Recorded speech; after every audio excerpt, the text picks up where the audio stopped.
Bonjour à tous. Le changement de cap que nous espérons depuis des mois pour les politiques monétaires des banques centrales n'a jamais été aussi près de se réaliser. Le reflux inflationniste se confirme des deux côtés de l'Atlantique et s'accompagne par un ralentissement économique qui était l'objectif recherché par les autorités monétaires. Le marché de l'emploi est la dernière forteresse à montrer sa vigueur, mais on peut déjà voir une baisse des pressions salariales.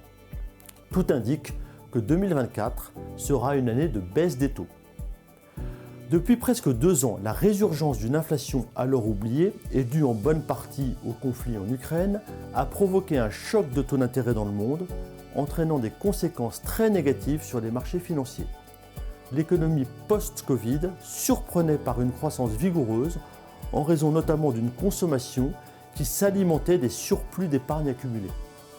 Dans l'esprit des banques centrales, le préalable obligatoire d'un ralentissement économique devenait un objectif affiché. Malgré les hausses de taux, le ralentissement ne s'est pas produit aux États-Unis où la croissance s'est même affichée à plus 5,2% au troisième trimestre 2023. Cependant, la publication récente du Beige Book de la Réserve fédérale américaine atteste d'un réel coup de frein sur l'activité depuis quelques semaines. Le quatrième trimestre sera beaucoup plus faible.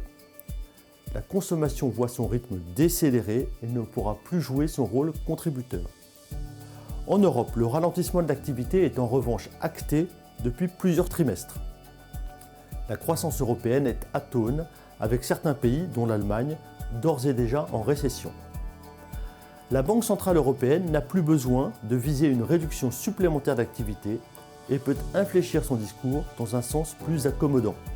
Comme de son côté la croissance chinoise ne donne pas de signes notables d'amélioration, on peut dès lors considérer que l'activité mondiale est aujourd'hui plus faible et en tout cas conforme aux vœux des autorités monétaires.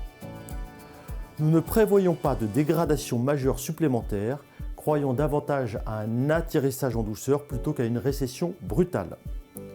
L'économie mondiale pourrait même progressivement retrouver des couleurs dans le courant de 2024. Ce préalable sur l'activité établi, il ne reste plus désormais qu'à attendre la confirmation de la désinflation. Une grande partie du chemin a été parcouru, et si aux États-Unis et en Europe on est encore loin du chiffre objectif de 2%, on s'en approche à grands pas.